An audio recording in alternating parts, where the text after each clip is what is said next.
16 दिसंबर 2012 Nirbhaya rape और हत्याकांड। उस हत्याकांड को हुए 12 साल पूरे नहीं हुए, उससे पहले ही एक और हत्याकांड होता है कोलकाता में। जूनियर डॉक्टर के पहले रेप किया जाता है, उसके बाद उसकी हत्या कर दी जाती है। रेपिस्ट पकड़ा गया है, पर अभी तक ये पता नहीं चला है कि क्या वो अकेला था या उसके साथ गैंग रेप हुआ था। अभी इस चीज़ की जानकारी आना बाकी है। दोस्तों, बहुत ही घिनौना काम है ये। अमूमन जब इस तरीके की घटनाएं घटती हैं तो ये अक्सर कहा जाता है कि लड़की ने छोटे कपड़े पहने थे, या वो आधी रात को अपने बॉयफ्रेंड के साथ मटरगस्ती कर रही थी, या आधी रात को घर से बाहर घूम रही थी। इस तरीके के इल्ज़ाम लड़कियों पर लगाए जाते हैं। मैं ये पूछना चाहती हूँ कि क्या इस रेप कांड में उस जूनियर डॉक्टर ने छोटे कपड़े पहने थे? क्या रात को वो कहीं बाहर घूमने गई थी? वो एक ऐसी जगह पर आराम कर रही थी 36 घंटे की नौकरी करने के बाद, 36 घंटे लगातार काम करने के बाद, लोगों की हॉस्पिटल में सेवा करने के बाद 10-15 मिनट के लिए सुस्ताने के लिए ऐसी जगह पर गई थी। उसको जो बहुत सेफ लगी थी वो था हॉस्पिटल का सेमिनार हॉल। उसे नहीं पता था कि तू यहाँ लेटने के लिए या बैठने के लिए आएगी और फिर वापस यहाँ से लौट के ही नहीं जाएगी। नहीं मालूम था उसको। हो जाता है उसके साथ वो सब जो उसने कभी सपने में भी नहीं सोचा था। दोस्तों, इस पूरी कहानी को आज मैं आपके सामने लेकर आई हूँ। किसने ये रेप किया? जिसने भी किया उसका नाम था संजय रॉय। संजय रॉय कोई आम आदमी नहीं था, वो पुलिस वॉलंटियर था। चलो, संजय रॉय की बात बाद में करेंगे। उसने कब कब क्या क्या काम किया वो सारी बातें हम नेक्स्ट वीडियो में करेंगे। आज हम बात सिर्फ इतनी करेंगे कि उसके साथ क्या हुआ होगा, क्या उसके रिपोर्ट्स ने कहा है, जो पोस्टमार्टम रिपोर्ट्स आई हैं उसने क्या कहा है, ये सारी बातें आपको बताई जाएंगी। दोस्तों, रात को 2 बजे के आसपास जूनियर डॉक्टर अपने दोस्तों के साथ, 4-5 डॉक्टर दोस्तों के साथ 2 बजे कैंटीन में जाकर डिनर करती है। उसके बाद क्योंकि 36 घंटे लगातार उसने ड्यूटी की थी, इसलिए कुछ समय सुस्ताने के लिए वो हॉस्पिटल की तीसरी मंजिल पर बने सेमिनार हॉल में जाती है और वहाँ पर कुर्सी पर बैठ के आराम करने के लिए बैठ जाती है। और चूँकि काफ़ी लंबे समय से ड्यूटी पर थी तो जाहिर सी बात है, रात के 2 बज रहे थे तो नींद आना लाजमी है, हर आदमी को आ सकती है, तो शायद उनको भी नींद आ गई होगी। उसी बीच रात के 3 बजे 9 अगस्त की रात, मतलब 8 अगस्त की रात को शुरू हुआ था और 3 बज रहे हैं तो 9 अगस्त शुरू हो चुका है। 9 अगस्त रात 3 बजे एक शख्स अंदर आता है। वो भी वहाँ शायद आराम करने के लिए ही आया था, लेकिन जैसे उसकी नज़र सामने, जैसे उसने गेट खोला, सामने लाइट जली हुई थी और एक लेडी डॉक्टर बैठी हुई थी जो आंखें बंद किए सुस्ता रही थी। और चूंकि शराब पिया हुआ था, वो जो भी था संजय रॉय, उसने शराब पी रखी थी। डॉक्टर को देख करके उसकी नीयत फिसल जाती है और वो डॉक्टर के साथ हाथापाई करता है। डॉक्टर इतनी भी कमज़ोर नहीं थी कि वो उससे लड़ नहीं पाई, उसने लड़ने की खूब कोशिश की। इस तरीके से वारदात को अंजाम दिया गया कि डॉक्टर के दोनों ग्लासेस जो थे वो आंखों के अंदर चल गए। जब उसको मृत देखा गया तो उसकी आंखों से, उसके होठों से खून बह रहा था। बार बार उसका मुंह, नाक और गला दबाया जा रहा था ताकि वो आवाज़ ना कर सके, बाहर किसी को नहीं सुन सके। उसके हाथ की उंगली टूटी हुई थी। हर शरीर के हर एक पार्ट में चोट के निशान पाए गए हैं, जो कि पोस्टमार्टम रिपोर्ट बताती है। पोस्टमार्टम रिपोर्ट का स्क्रीनशॉट मैं आपको साइड में लगा रही हूँ, उसको भी देख लेना। उसके एड़ी में भी चोट है, हाथ की उंगली टूटी हुई है, गर्दन की हड्डी टूटी हुई है। इसका मतलब उसने पूरी तरह से, जितनी उसकी हिम्मत थी, उसने अपनी पूरी हिम्मत लगा करके उससे लड़ने की कोशिश करी, लेकिन शायद गला दबाने की वजह से या मुंह दबाने की वजह से वो ज़्यादा संघर्ष नहीं कर पाई और उसने दम तोड़ दिया।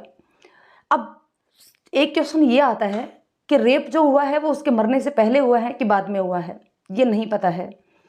दूसरी चीज़, यहाँ सवाल ये भी उठ रहा है कि ये सिंगल एक पर्सन ने रेप नहीं किया, रेप करने वाले एक से ज़्यादा हो सकते हैं।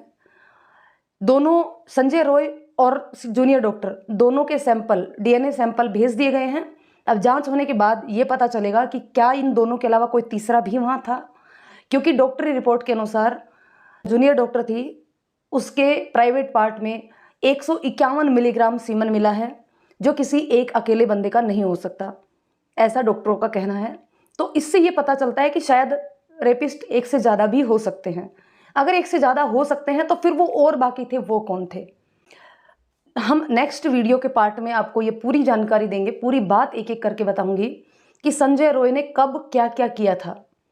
सीसीटीवी फुटेज के अकॉर्डिंग जो सीसीटीवी फुटेज ली गई है, 3:45 पर संजय रॉय को सेमिनार हॉल से बाहर निकलते हुए पाया गया और 3:47 से 47 पर जो हॉस्पिटल का मेन गेट था उससे बाहर निकलते हुए पाया गया।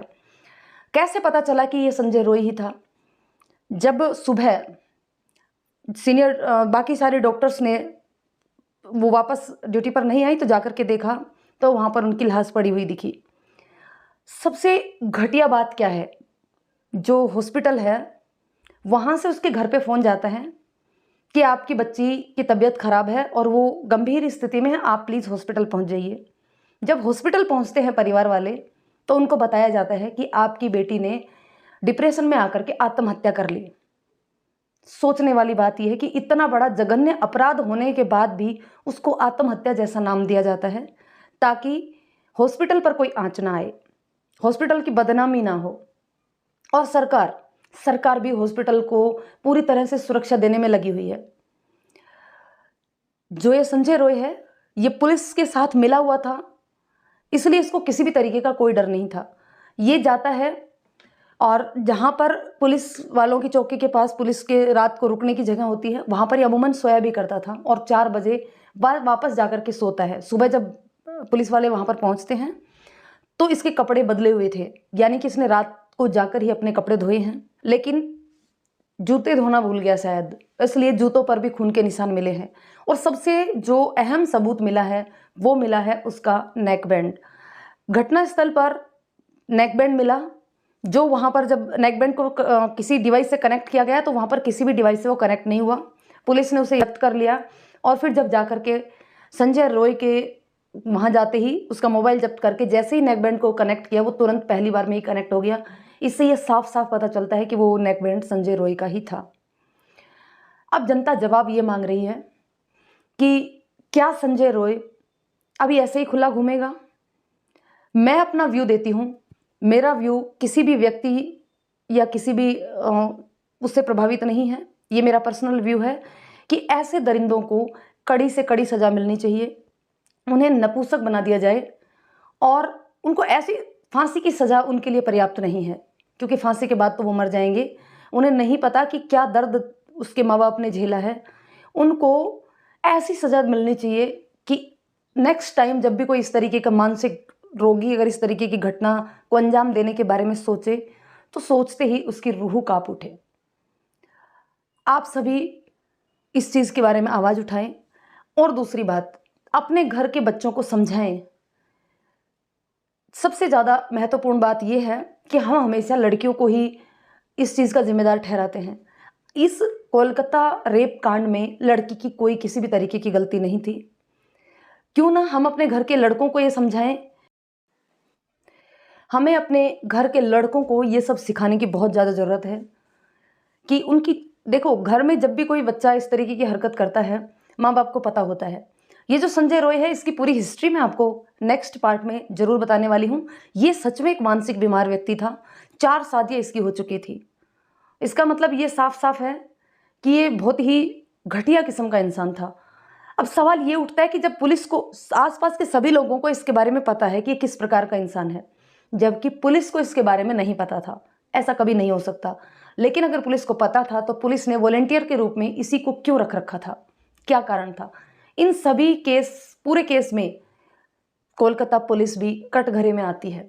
उसी को भी कटघरे में खड़े करके उनसे भी सवाल पूछने चाहिए। एक एक जो भी इसका दोषी पाया जाए, एक एक को मिलकर सजा देनी चाहिए। क्या बीत रही होगी उनके माँ बाप पर, ये सिर्फ वही जानते हैं। हम तो सिर्फ सांत्वना दे सकते हैं, हिदायत दे सकते हैं, इससे ज़्यादा हमारे बस में कुछ भी नहीं है। उन माँ बाप पर क्या बीत रही है, उनको जब तक शांति नहीं मिलेगी, जब तक इस तरीके के दरिंदों को कड़ी से कड़ी सज़ा नहीं मिल जाती। दोस्तों, कमेंट कर दीजिए कि आप इस केस के लिए क्या कहना चाहते हैं, क्या सज़ा दिलवाना चाहते हैं, कौन सी सज़ा उसके लिए ज़रूरी है। और ज़्यादा से ज़्यादा इस वीडियो को शेयर कीजिए, चैनल को सब्सक्राइब कर लीजिए। मिलते हैं संजय रॉय की पूरी हिस्ट्री के साथ। धन्यवाद।